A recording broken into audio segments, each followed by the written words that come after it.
ओम शांति। आज है 29 सितंबर 2025 की प्रातः मुरली के मुख्य पॉइंट्स।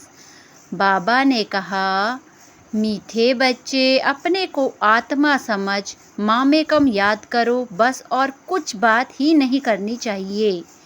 बाबा ने कहा, मैं गुजराती हूँ, फलाना हूँ, यह सब छोड़ दो। देह के सब धर्म भूल एक मुझे याद करो तो तुम तमो प्रधान से सतो प्रधान बन जाओगे। बाप तुमको स्वर्ग के सुख के लिए पढ़ा रहे हैं, उसके लिए पुरुषार्थ करते रहो।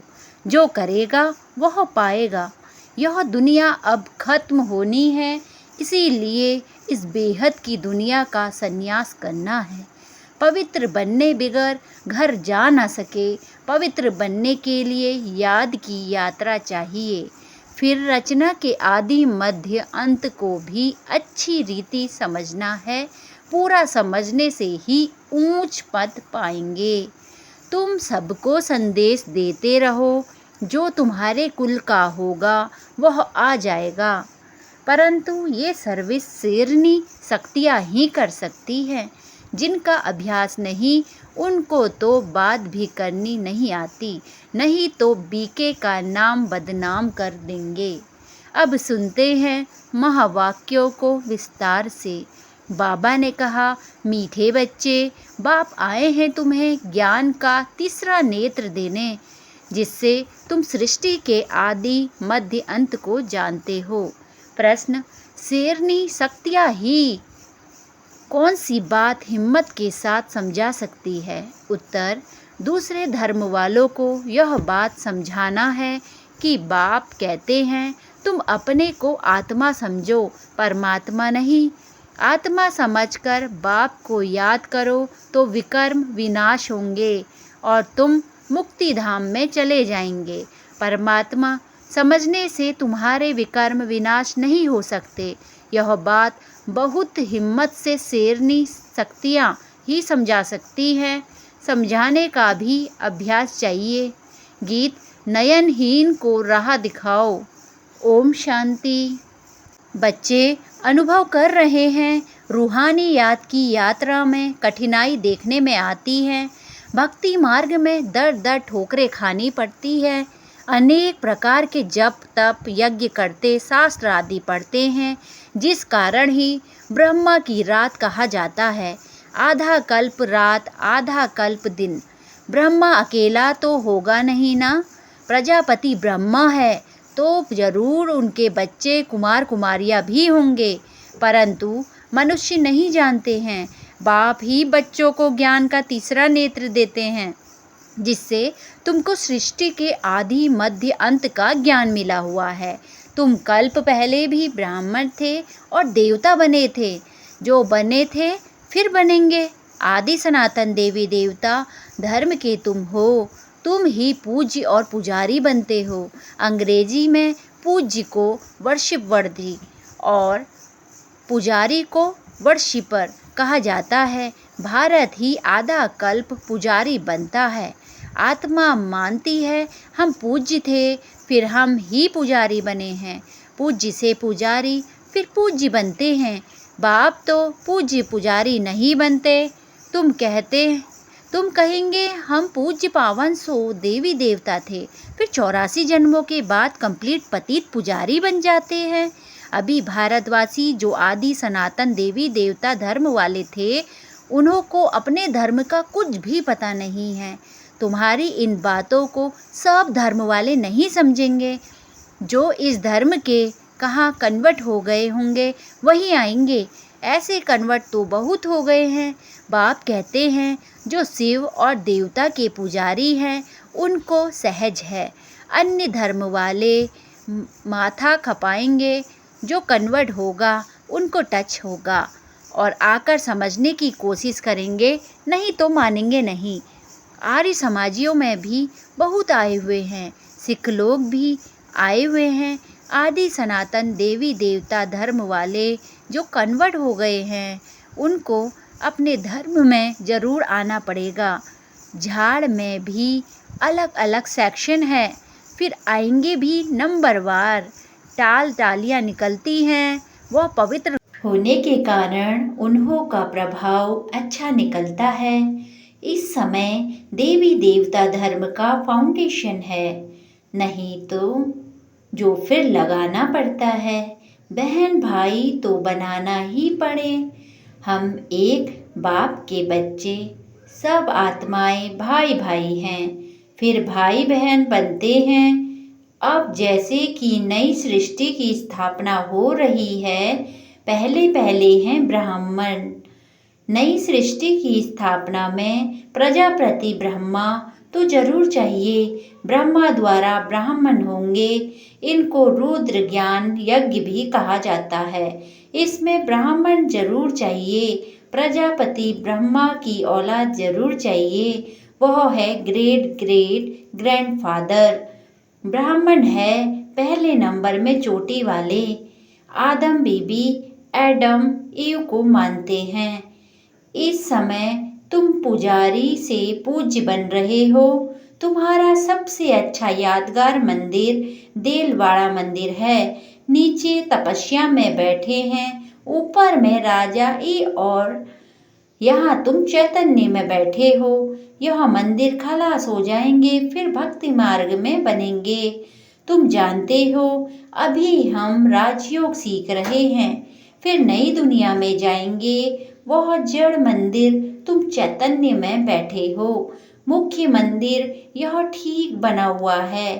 स्वर्ग को नहीं तो कहाँ दिखाएं, इसीलिए छत में स्वर्ग को दिखाया है। इस पर बहुत अच्छा समझा सकते हो। बोलो भारत ही स्वर्ग था, फिर अब भारत नरक है। इस धर्म को झट समझेंगे। हिंदुओं में भी देखेंगे तो अनेक प्रकार के धर्मों में जाकर पड़े हैं। तुमको बहुत मेहनत करनी पड़ती है निकालने में। बाबा ने समझाया है, अपने को आत्मा समझ मामेकम याद करो बस, और कुछ बात ही नहीं करना चाहिए। जिनका अभ्यास नहीं उनको तो बात भी नहीं चाहिए, नहीं तो बीके का नाम बदनाम कर देते हैं। अगर दूसरे धर्म वाले हैं तो समझाना चाहिए कि यदि तुम मुक्ति धाम में जाना चाहते हो तो अपने को आत्मा समझो, बाप को याद करो। अपने को परमात्मा नहीं समझो, अपने को आत्मा समझ बाप को याद करेंगे तो तुम्हारे जन्म जन्मांतर के पाप कट जाएंगे और मुक्ति धाम में चले जाएंगे। तुम्हारे लिए यह मन मना भव का मंत्र ही बस है, परंतु बात करने की हिम्मत चाहिए। शेरनी शक्तियाँ ही सर्विस कर सकती हैं। सन्यासी लोग बाहर में जाकर विलायत वालों को ले आते हैं कि चलो तुमको स्पिरिचुअल नॉलेज देवे। अब वह बाप को नहीं जानते, ब्रह्मा को भगवान समझ कह देते, इनको याद करो बस, यह मंत्र दे देते हैं। जैसे किसी चिड़िया को अपने पिंजरे में डाल देते हैं, तो ऐसे ऐसे समझाने में भी टाइम लगता है। बाबा ने कहा है हर एक चित्र के ऊपर लिखा हुआ है भगवान शिव। तुम जानते हो इस दुनिया में धनी बिगर सबके निधन के हैं। पुकारते हैं तुम मात पिता, अच्छा उनका अर्थ क्या? ऐसे ही बोलते रहते, तुम्हारी कृपा से सुख घनेरे। अब बाप तुमको स्वर्ग के सुख के लिए पढ़ा रहे हैं, जिसके लिए तुम पुरुषार्थ कर रहे हो। जो करेगा वह पाएगा। इस समय तो सब पतित है। पावन दुनिया तो एक स्वर्ग ही है। यहाँ कोई भी सतो प्रधान हो ना सके। सतयुग में जो सतो प्रधान थे वही तमो प्रधान पतित बन जाते हैं। क्राइस्ट के पिछाड़ी जो उनके धर्म वाले आते हैं वह तो पहले सतो प्रधान होंगे ना।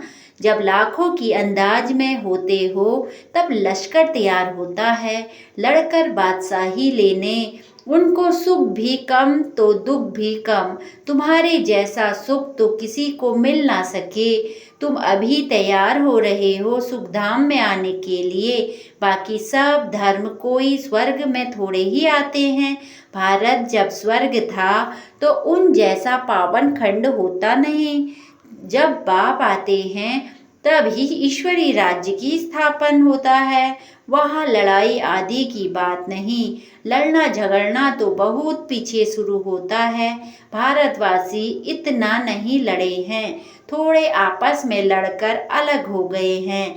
द्वापर में एक दो पर चढ़ाई करते हैं। यह चित्र आदि बनाने में भी बड़ी बुद्धि चाहिए। यह भी लिखना चाहिए कि भारत जो स्वर्ग था सो फिर नर्क जैसा कैसे बना, आकर समझो।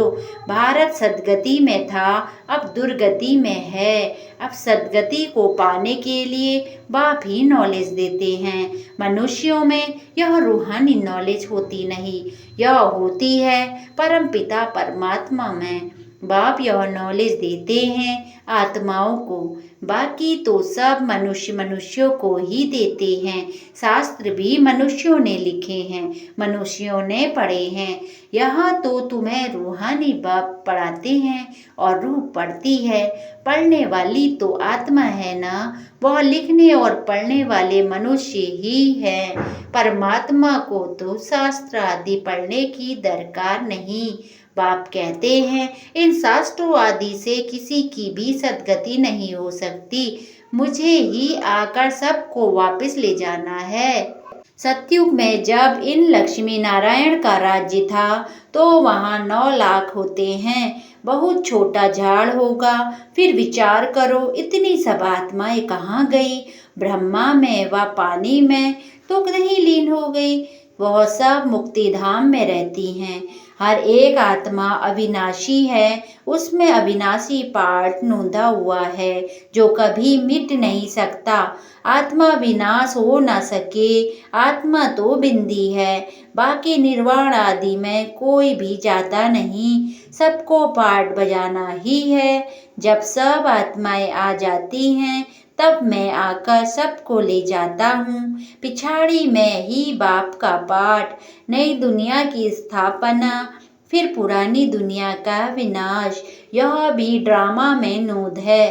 तुम आर्य समाजियों के झुंड को नहीं समझेंगे तो उनमें जो भी कोई देवता धर्म का होगा उनको टच होगा। बरोबर यह बात तो ठीक है, परमात्मा सर्वव्यापी कैसे हो सकता है? भगवान तो बाप है, उनसे वर्षा मिलता है। कोई आर्य समाजी भी तुम्हारे पास आते हैं ना, उनको ही सैम्पलिंग कहा जाता है। तुम समझाते रहो, फिर तुम्हारे कुल का जो होगा वह आ जाएगा। भगवान बाप ही पावन होने की युक्ति बताते हैं। भगवान आज मामेकम याद करो, मैं पतित पावन हूँ। मुझे याद करने से तुम्हारे विकर्म विनाश होंगे और मुक्ति धाम में आ जाएंगे।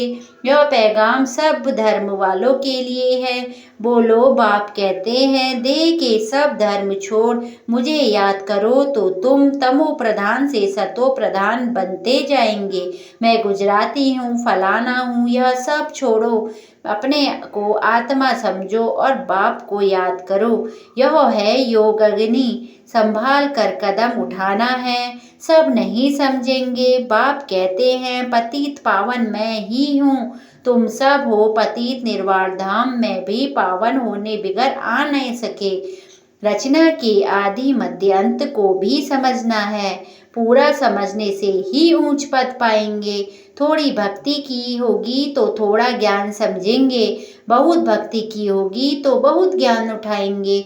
बाप जो समझाते हैं उसको धारण करना है। वानप्रस्थियों के लिए और ही सहज है, ग्रस्त व्यवहार से किनारा कर लेते हैं। वानप्रस्थ अवस्था 60 वर्ष के बाद होती है। गुरु भी तब करते हैं। आजकल तो छोटेपन में ही गुरु करा देते हैं, नहीं तो पहले बाप फिर टीचर, 60 वर्ष के बाद गुरु किया जाता। सद्गति दाता तो एक ही बाप है, यह अनेक गुरु लोग थोड़े ही हैं। यह तो सब पैसे कमाने की युक्तियां हैं। सद्गुरु है ही एक, सबकी सद्गति करने वाला। बाप कहते हैं मैं तुमको सब वेदों शास्त्रों का सार समझाता हूँ। यह सब है भक्ति मार्ग की सामग्री। सीढ़ी उतरना होता है, ज्ञान भक्ति, फिर भक्ति का वैराग्य। जब ज्ञान मिलता है तब ही भक्ति का वैराग्य होता है। इस पुरानी दुनिया से तुमको वैराग्य होता है, बाकी दुनिया को छोड़ कहाँ जाएंगे। तुम जानते हो यह दुनिया ही खत्म होनी है, इसीलिए अब बेहद की दुनिया का संन्यास करना है। पवित्र बनने बगैर घर जा न सके, पवित्र बनने के लिए याद की यात्रा चाहिए। भारत में रक्त की नदियाँ होने के बाद फिर दूध की नदियाँ बहेंगी। विष्णु को भी क्षीर सागर में दिखाते हैं, समझाया जाता है। इस लड़ाई से मुक्ति, जीवन मुक्ति के गेट खुलते हैं। जितना तुम बच्चे आगे बढ़ेंगे उतना ही आवाज निकलता रहेगा। अब लड़ाई लगी एक चिंगारी से देखो आगे क्या हुआ था। समझते हैं कि लड़ेंगे जरूर, लड़ाई चलती ही रहती है, एक दो के मददगार बनते रहते हैं। तुमको भी नई दुनिया चाहिए तो पुरानी दुनिया जरूर खत्म होनी चाहिए। अच्छा, मीठे मीठे सिखिलते बच्चों प्रति माता पिता बाप दादा का याद प्यार और गुड मॉर्निंग। रूहानी बाप की रूहानी बच्चों को नमस्ते। नमस्ते बाबा नमस्ते। सदा रहो हंसते, सदा रहो हंसाते। वाह ड्रामा वाह, वाह ब्राह्मण परिवार वाह। शुक्रिया बाबा शुक्रिया। धारणा के लिए मुख्य सार। पहला, यह पुरानी दुनिया अब खत्म होनी है, इसीलिए इस दुनिया का संन्यास करना है। दुनिया को छोड़कर कहाँ जाना नहीं है, लेकिन इसे बुद्धि से भूलना है। दूसरा, निर्वाण धाम में जाने के लिए पूरा पावन बनना है। रचना के आदि मध्य अंत को पूरा समझकर नई दुनिया में ऊंच पद पाना है। वरदान, किसी भी आत्मा को प्राप्तियों की अनुभूति कराने वाले यथार्थ सेवाधारी भव। किसी भी आत्मा को प्राप्ति की अनुभूति कराने वाले यथार्थ सेवाधारी भव। विस्तार, यथार्थ सेवा भाव अर्थात सदा हर आत्मा के प्रति शुभ भावना, श्रेष्ठ कामना का भाव। सेवा भाव अर्थात हर आत्मा को भावना प्रमाण फल देना। सेवा अर्थात किसी भी आत्मा को प्राप्ति का मेवा अनुभव कराना। जैसी सेवा में तपस्या साथ साथ है, जहाँ यथार्थ सेवा भाव है वहाँ तपस्या का भाव अलग नहीं। जिस सेवा में त्याग तपस्या नहीं वह है नामधारी सेवा। इसीलिए त्याग तपस्या और सेवा में कंबाइंड रूप द्वारा सच्चे यथार्थ सेवाधारी बनो। स्लोगन, नम्रता और धैर्यता का गुण धारण करो तो क्रोध अग्नि भी शांत हो जाएगी। नम्रता और धैर्यता का गुण धारण करो तो क्रोध अग्नि भी शांत हो जाएगी। बाबा ने कहा, अव्यक्त इशारे, अब लगन की अग्नि को प्रज्वलित कर योग को ज्वाला रूप बनाओ। अभी निर्भय ज्वालामुखी बन प्रकृति और आत्माओं के अंदर जो तमोगुण है उसे भस्म करो। तपस्या अर्थात ज्वाला स्वरूप याद, इस याद द्वारा ही माया व प्रकृति का विकराल रूप शीतल हो जाएगा। आपका तीसरा नेत्र ज्वालामुखी नेत्र माया को शक्तिहीन कर देगा। ओम शांति।